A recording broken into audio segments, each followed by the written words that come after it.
Silk curtain, remember the fish kill we had? You know, it was different than all the other fish kills. Yeah. That was because the fish got in from probably State Line Lake or somewhere else in the wetland areas. Yeah.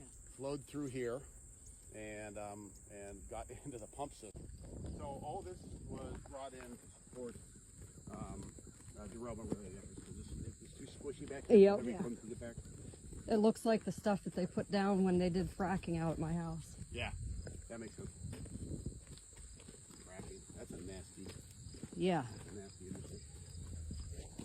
Yeah, you know, one thing I've always been concerned about, of course, it's way outside of my area of expertise, is how will that impact? They attributed a minor earthquake in the Youngstown area to fracking. Yep. Several years ago. Yep. Okay, same thing. Just they built this rock structure just so they could, you know, access areas, you know, past the wetland area. Set up the culvert, and then set up a small weir, which is since filled in. Now, what's that thing do? It's just it's a weir, so you can come and look at it if you want, Chrissy. But they can push it down to control the water flow. But again, since then they filled it So in. there's like a little dam in there, kind of. Okay. And these are piezometers to monitor shallow groundwater.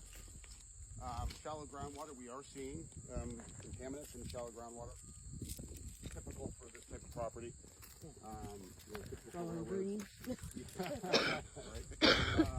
You know, polyurethatic hydrocarbons, you know, which are associated with fuels. These are the pads I was telling you about. So, you know, all in the work zone, they'll pull these up.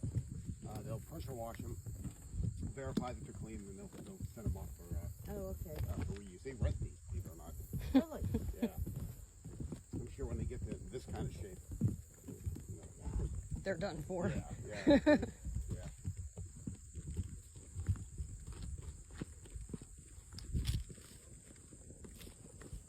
One of the wells underneath the cone. One of the groundwater monitoring wells. Again, that's the stuff that's gonna, as part of our consent decree, which isn't final yet.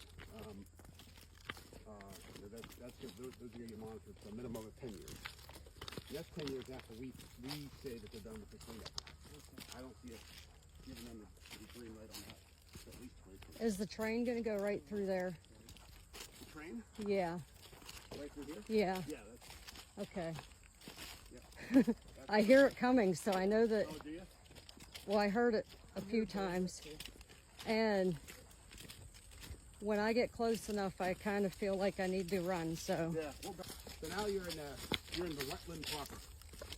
See the cattails? Yep.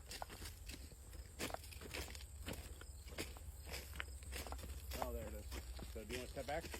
No. Well, we'll see. Okay. So yeah. So this is your wetland area, you know, we never saw any evidence. Asked our data team to give us red flag notice. Any vinyl chloride, any butyl acrylate, any epitetoacrylate. These are 3 big ones, right? That's over 2 million pounds of hazardous waste derailed, right? Those are the big ones. If you see that, those are the indicator chemicals we have in the property. You also got to remember, the types of volatile, most of it's gone. Like we talked about earlier, it's going to evaporate. It's been 19 months. So what about the other chemical contaminants? You see oil and sediments in the creeks, right? You've seen it more than anybody. So that's where it gets hard for us to distinguish between, you know, what leak oil was pumping out over the years, you know, versus what came off the derailment. So we're very hesitant to accept these areas as clean, just because, you know, once we do, then Norfolk Southern's off the hook, and we don't want to let them off the hook that easy. Yeah. So that was part of the settlement, stretching this out 10 years on the health side, 20 years, but on the environmental side, 10 years. If something shows up, you know, the groundwater monitoring well shows up in 6 years, you know, with some vinyl chloride. And there shouldn't be any other sources of vinyl chloride in the area. Not that I'm aware of, because we've inventoried all 4 commercial facilities where we're doing, we're doing vapor intrusion sampling in all those facilities as well. No red flags to date. Well, there's a question for you. So, in our sampling, we found bis-2-ethylhexylphthalate. Phthalate, Phthalate. Yep. And Want to keep walking? yeah. And anything else you want to see back here? I mean, bottom line, sorry to interrupt again, but bottom line, you know, there's the ditch on the side of the tracks, then there's the kind of the wetland ditch that flows that way. So that's what you're looking at here. So this area here either flows there or flows to the ditch, right? So we'll walk back that way where you get some of the flow going out. Yeah, and see it better. but that one, when I read about it, comes from or is used in making PVC more flexible. Okay. So would that definitely come from the train then? That I don't know because it's so common. Now there were several glycols, right? Yeah. You know, which are Yeah, I'm looking into those too. generally non-hazardous. Right. You know, dose equals response, of course. You drink it, it's gonna hurt you. Yeah. But the phthalates, it could be a byproduct of burn, right? The plastic pellets. Remember the plastic Yep, pellets? that's what I thought of right? too. Those Ford electric vehicles that burned up. Yeah. Those are all potential. Because that was one of the ones that was high in our testing. Okay, and was that in sediment? Yeah. Yeah, I think you showed me that. Yeah, I've shown you all the ones except for the most recent one. Okay. Which they're almost done with that now. Oh, good. But yeah, I was like, well, where else would it have come from? Because I don't think any of the places down here would be using something to make plastic more flexible. Right. And it said it was used in like kids' toys, like all kinds of stuff. So this is where their property ends, and this is other private property that we don't have access to. Now you're in the woodland area. So this was not right here, but actually kind of right in the middle of the tracks. Was Burn Pit 1, right? Once we dug down as the cleanup was progressing this way on the south tracks, on the north tracks, and we got to the burn pit area, we ended up digging out a lot more soil in this area. So that's why this is. Is it still, can we go look to see how deep the holes are? Yeah. Like I said, the actual pit itself was kind of right in the middle of the tracks, so that's already filled in. And this area over here was left open as a sump. So Is a what? a sump. So you see the piping, the pumps there. So as water comes in, it all gets pumped out and directed. Now that these areas have been determined to be clean, it gets pumped out and directed.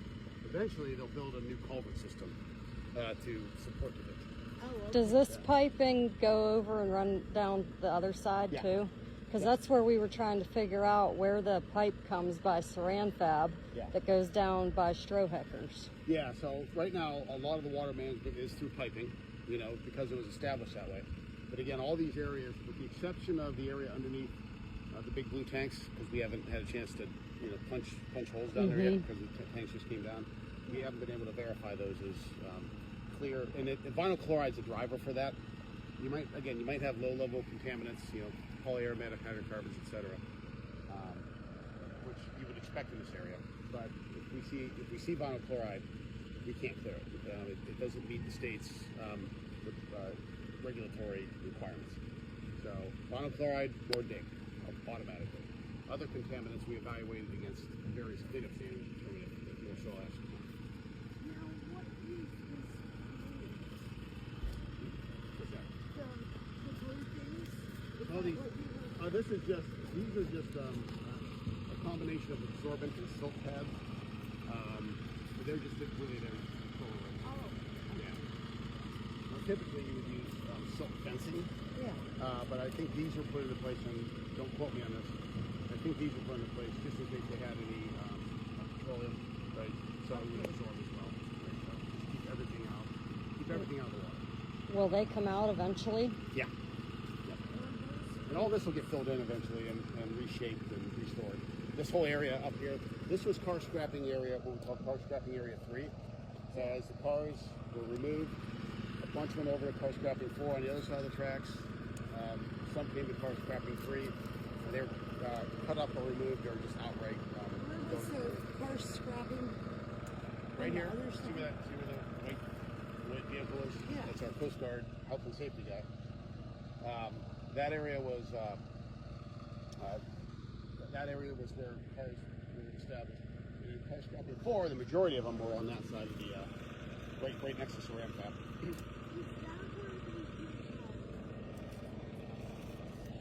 Lithium, the batteries, the mavericks, So where were those? That's a good question. I'll have to get back. I'll have to ask and get back with you on that.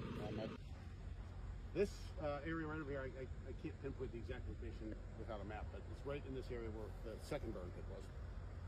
Okay. So I'll just give you a little perspective, one from the other, right? And then these Maybe that hump? I don't or around know. here. Because that one was closer to the edge here. Oh, on this side. But it's all filled in now, yeah. It's all filled in. Now, these are nested wells. So, again, looking at different depths, for... What's a nested well?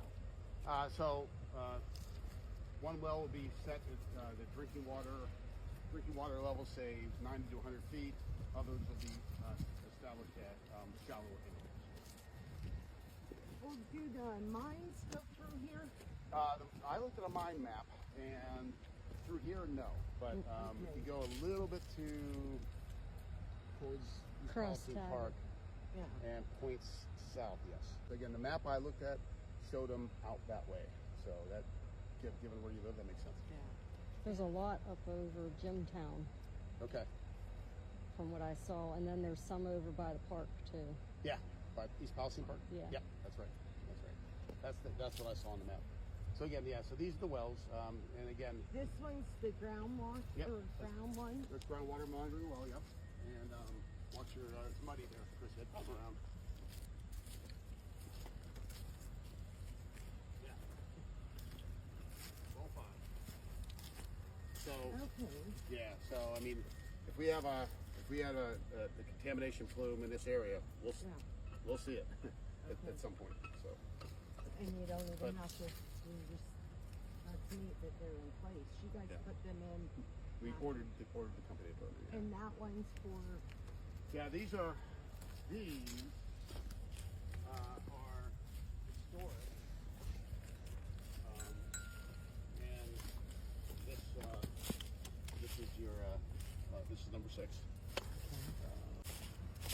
Yeah, so I mean that's the whole idea for us. You've heard us say, we're cleaning up the groundwater standards, right? yeah. So at the bottom of the excavation, in a typical cleanup that's not nearly as big, we would clean up what we call removal action standards, which is our program, which is the emergency response program. Then we would turn it over to the state to work with the company and order the company to clean up to long-term protective standards. Yeah. We made a decision early on in this one that we were going to require, under our authority, for them to use more protective standards. So this had to be one and done. Just given the magnitude of the response, we knew that the village leaders would not be comfortable with anything else that we could clean up. You all would accept anything less than we could clean up. So on the environmental side, I can confidently tell you, be assured that we're all over these guys. But on the health side, again, still a lot of questions being answered. Yeah, yeah. Years from now is always a mystery. Buy another house. These are things like a soil sample. It's not what we normally People think about. they're like, I don't like that window. I want, a downstairs bathroom. I'm like, What's I the want soil sample say?